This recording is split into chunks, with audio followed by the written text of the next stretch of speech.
Good morning, good afternoon, good evening, ladies and gentlemen, and my fellow gun boys, and the rest of YouTube. Another banner night has graced us today. This time, hailing from Advance of Zeta, we have the Haze'n-thley coming in at 600. But before we get into the nitty-gritty details on this brand new mobile suit, let's go over some news.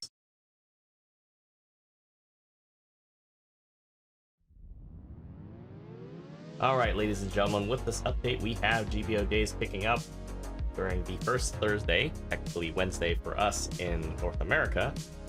Bonus for new and returning soldiers, we have a special 4-day campaign where we get a free pull to grab some wonderful suits. So if there's something that you haven't gotten yet, and that's part of the gacha system, well, better start praying to the gacha gods, because you might get it.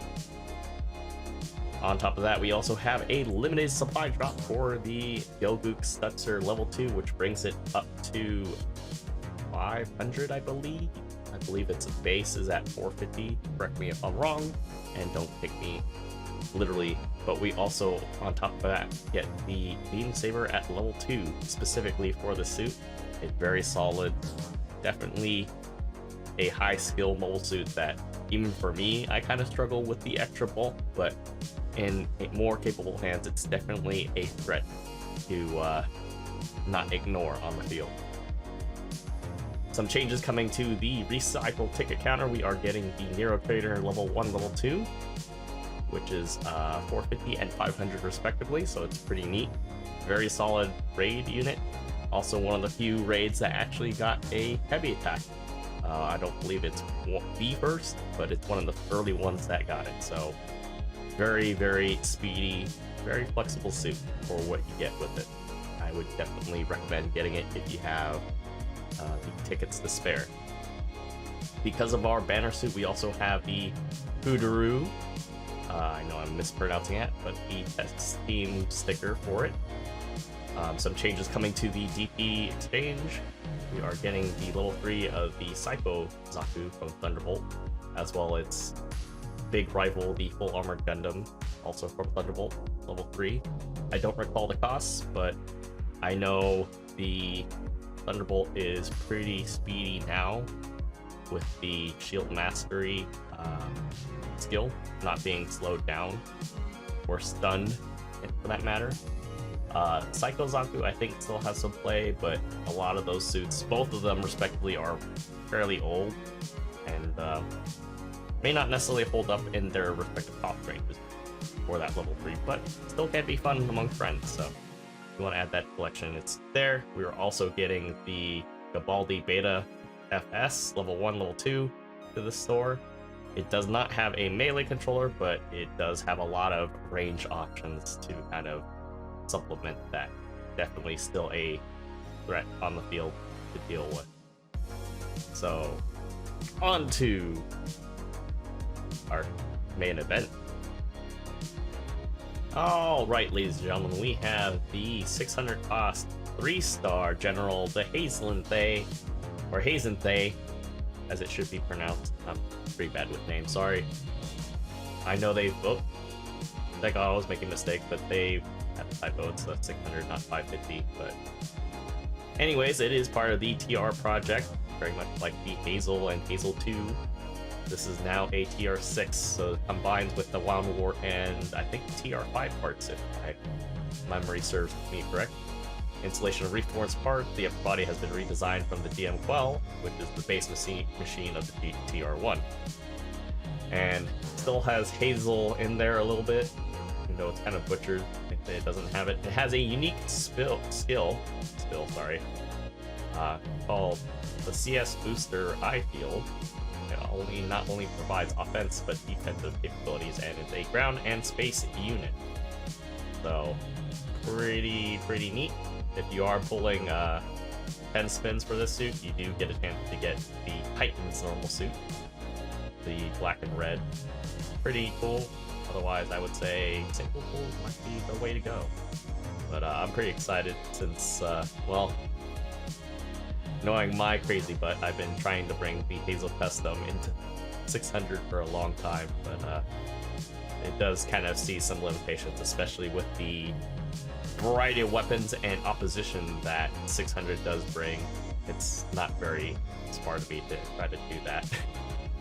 And then on top of that, even something like the high mobility form Hazel custom, which is a 600 raid, that thing has to really work for its kills and then some, because of the limited range. So on to the paper stats. Alright, ladies and gentlemen, the nitty gritty. So, the Haze'n-thley, god, this is gonna be so hard, comes in pretty beefy. 20k HP, 23s on beam and melee, and a 19 for his ballistics. And then 22s on range strength, and then 38 on melee. Pretty good speed, 130, 220, basically like it had its shield boosters, but permanently. And then a thruster gauge of 75, which is like the magic number for me, really good. And then on top of that, you have a turning speed of 72, so this is going to be pretty good considering how tall it sits. This thing sits pretty tall. Don't quote me on this, but I think this is like closer to like 20 meters maybe. Mostly the standard bull suits of the early UC are around 18 on average. But since this has heels on it, yeah, I think this is closer to 20, but don't quote me on that. I'll probably look this up later and edit it in. But got your standard Hazel beam rifle, same mechanics, stuns on impact on suits that aren't in maneuver armor. Also does extra damage on charge and should pierce as well. The Haze'n-thley saber is 2300 with a 2.5 second cooldown time. Has twin mega particle cannons, the pew-pews on its shoulders there, 200 base damage with a heat rate of 10% at 250 meter range effectiveness, and a 15-second overheat. So this can't be used boosted, but we can play around with this in practice, and it builds up pretty quickly. So definitely good to close in and mop up some folks that are probably blocked into melee and you don't want to accidentally stun them. This is the weapon that you can be probably doing it with. You also have the boosted rifle on its left hand there, which also has the heat blade, which we'll get to in a second, but this one has a base power of 2500, 80% heat rate at an effective range of 500 meters, 5-second cooldown time, 20-second overheat, and a 10-second charge for beam things. So yeah, this would be basically the G04 BSD among other things that do sustained damage. It's really just raw damage, but haven't hit anybody with it yet. So I'm gonna assume the former, because getting 10k off of this thing, or whatever the damage potential this would be if you have the right points into range strength, would just be flat out nuts. But wait, there's more. You also have the heat blade that the Wound Warp has, which is also on this unit, 2.5 second cooldown between swings. It says no rapid combo, that's a lie. This one actually has 2 swings.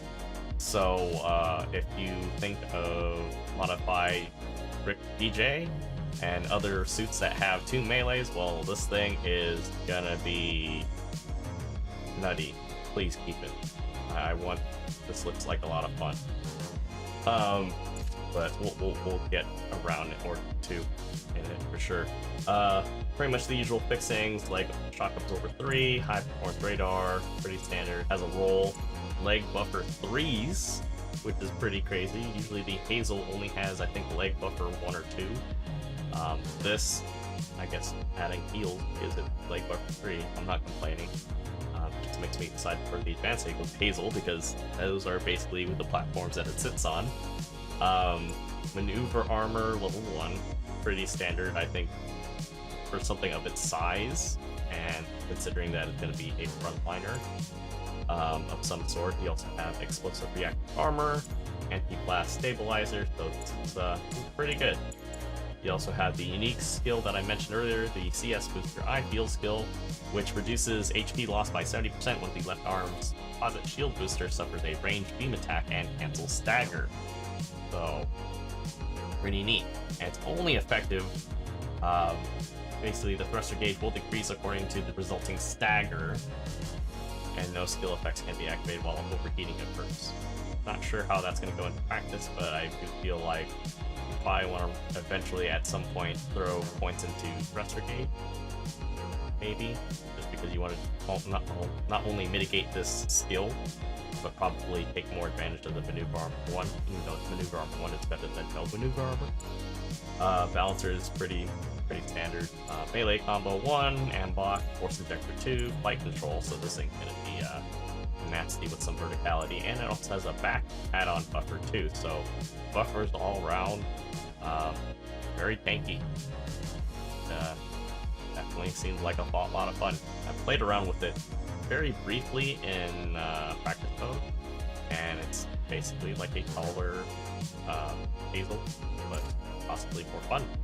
But we'll see. But we actually have something I can take into 600 now, which I'm really excited about. So there's that. That pretty much concludes our little brief stint with tonight's main event and banner. If you guys enjoyed what you saw, heard, please do not hesitate to hit that like and subscribe button, and make sure your notifications are enabled with hitting that little bell icon there right next to the subscribe button. Definitely helps me out, helps out the algorithm. And guys, I will see you all on the next video. Take care.